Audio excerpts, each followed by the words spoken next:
brother Malik disappeared. It was 3 a.m. The house was silent. The city was drowning in deep sleep. But the computer screen in Malik's room was still glowing, displaying a single line: "Enter if you want him alive." Adam didn't understand. He clicked the mouse, a strange file opened, with a name written in no known language. One more click, and everything vanished. The screen went black, but something was happening. A faint voice began repeating, "Are you ready to play? The game begins." Adam didn't feel his body being pulled, didn't feel himself leave his room. But suddenly he was standing in a digital world, wrapped in blue mist, where symbols rained from the sky like data. This wasn't reality, but it wasn't a dream either. Before him, a narrow path split through a forest of wires and cables. At the end of it, a glowing red sign read, "Find him. But don't let the game find you first." First encounter. Between the shadows, Adam heard footsteps. Light, but familiar. "Malik?" he called out. No answer. From between the trees, a child appeared, identical to Malik. But his face kept shifting. His eyes looked in different directions. His voice was filtered, as if the game was trying, and failing, to imitate him. "I'm here. I came back to play." The game wasn't just a journey, it was a test. Each level forced him to sacrifice something. In the first stage, he had to choose: destroy a cherished childhood memory with his brother, or stay trapped forever. He chose to move forward, and sacrificed the memory. In the second stage, he faced a crying replica of his mother, begging for help. But it was a trap. The game was trying to lure him emotionally, to break his focus. Between each level, a single phrase appeared: "The closer you get to him, the closer we get to you." The distorted copy. After 5 levels, Adam felt something change. He could no longer clearly remember Malik's face. He started doubting whether the memories he saw were real, or crafted by the game. Then, in the 6th room, he saw him. Sitting in a circle of glowing red code, crying. But it wasn't real crying. Just a simulation, a fake copy. "You're too late, I belong to them now." The game speaks. For the first time, the game spoke. Cold, emotionless. He didn't come to play, he came to escape. "We fix the broken, we remake them, as we will remake you." Adam tried to run, but the path was gone. Everything began to collapse. The digital world shrank, like it was being devoured from the inside. The final choice. At the end, a screen appeared: free your brother, or free yourself. On the left screen, an image of Malik, trapped in code. On the right, a gateway out. Adam didn't hesitate. He ran toward the left screen and tore the code apart with all his will. A scream echoed. Then, silence. Video game. He entered the game to find his brother, but the game found him. Some games aren't meant to be understood. Some worlds don't belong to reality.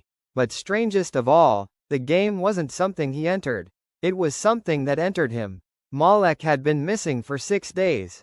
The last time he was seen, he was in his room, in front of his computer, playing a game no one had ever seen before. Strangely, the computer wasn't even connected to the internet. At first, everyone thought he'd simply run away. But Adam knew better. He felt it. There was something more. Something deeper than absence. Until he found the message. On the desktop, after rebooting the computer for the 5th time, a black window appeared with a single line: "He joined us. If you want him, join too." A moment of hesitation, then a single button appeared.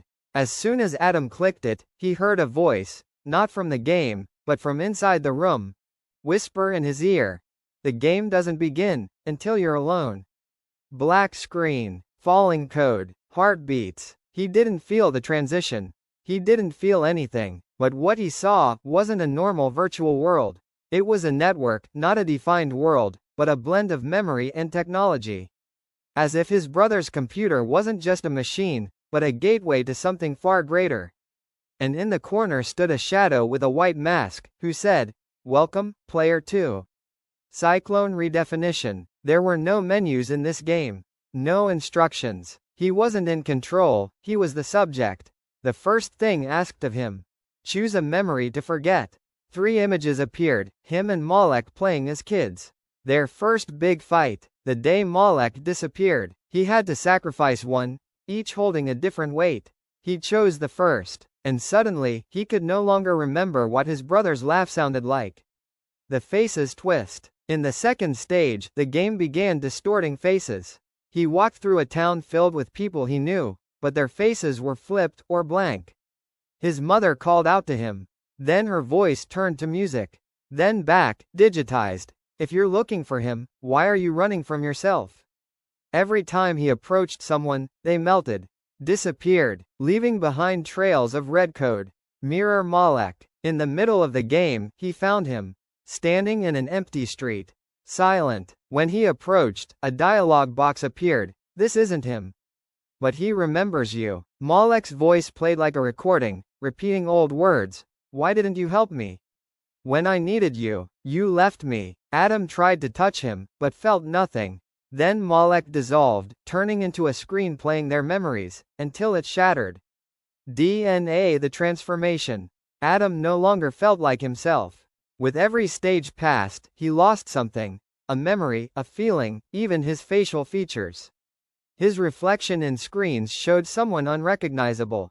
His eyes now glowed. His hands were digital. Then a message appeared. You're merging, faster than we expected. Ice the core. At the deepest part of the game, there was a massive structure, like a giant data server. Every screen displayed a moment from Malik's life. That's when Adam realized the truth. The game didn't take his brother. Malik chose to enter. He ran from reality, from pressure, from memories, and agreed to be remade inside the game. Fire the final decision. The message appeared again, slightly different this time. Save your brother, and take his place. Or, leave him, and escape. Malik reappeared, this time more aware. I'm part of it now.